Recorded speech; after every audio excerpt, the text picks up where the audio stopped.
It is incredible how we cross oceans, borders, and time zones to earn a degree. But it was never just about a degree.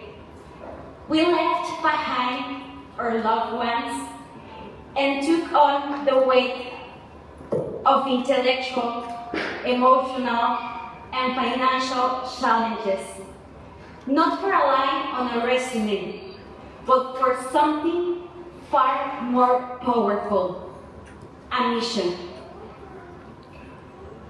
When I look around this room, I see a constellation of dreams, a gathering of purpose. I see the faces of those who, even in times of fear and uncertainty, stand proud in their identities, representing their cultures while transforming their fields. From Mexico to Brazil, the Democratic Republic of Congo to Nigeria, Poland to Ukraine, Palestine to Lebanon, Afghanistan to Japan, India to the Philippines and Australia, we know that no issue can truly be solved without the voices of those most impacted. Today, I stand proudly as a Mexican indigenous woman in the field of security studies. I feel that too often the needs of warfare have overshadowed the needs of welfare. Yet, it is our feminist intersectional perspective that are redefining what it means to be secure, shifting the focus from borders to bodies, from force to dignity. I believe many of us came to Georgetown not only to succeed, but to serve, to reduce suffering, to remind injustice, and live out what Father Edmund A. Walsh once described as the realization that the peoples of the world constitute one huge family whose interests are common and whose members are interdependent. That is the story that now we carry forward. This moment is deeply personal because only we know the full extent of what it cost us to get here. But it's also a collective achievement,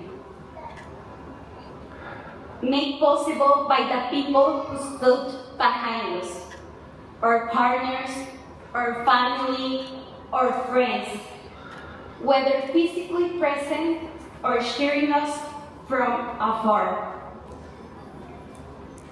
For me, that person is my husband, who, even though an engineer, he became a security professional by default, editing countless papers and drafts with me.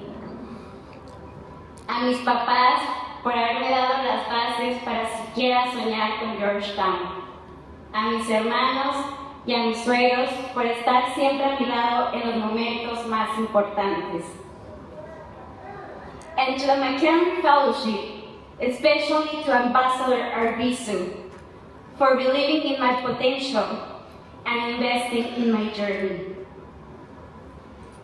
And I want to dedicate this achievement to someone very special who keeps this country running, migrants. And today, this room is full of migrants, whether from SSP, MSFS, educational, transformational, or public relations. I remember one of my first classes on migration, taught by a member of the U.S. Senior Foreign Service. She asked, "Who here identifies as a migrant?" And despite the number of international students, I was the only one who raised my hand. You become a migrant the moment you leave your hometown in search for something more, whether it's temporary, like studying abroad, or permanent, like building a life elsewhere. Being a migrant is not a pejorative term, but too often it has been politicized, used to divide, to fear, to win votes. But migrants are not criminals. We are students. We are professionals. We are caretakers and breadwinners. We are survivors. We are builders. I want to dedicate this achievement to all migrants for your courage, your determination, and your ingenuity. Many of us are fleeing violence or seeking hope, and all of us are contributing, especially Mexican migrants, who play a huge role in the U.S. economy, contributing more than $781 billion per year. To put it in perspective, if they were their own country, their economic impact would rank them as the 10th largest economy in the world.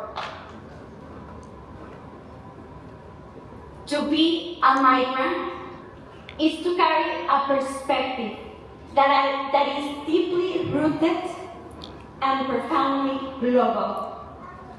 Yes, we come from specific places, but we recognize the world as our home. We don't seek development for some at the expense of others. We don't want rights for a few. We demand dignity for all. We will always advocate for cooperation, coordination, and shared humanity. So, if you are a migrant, raise your hand and dedicate this achievement to yourself. Congratulations, everyone.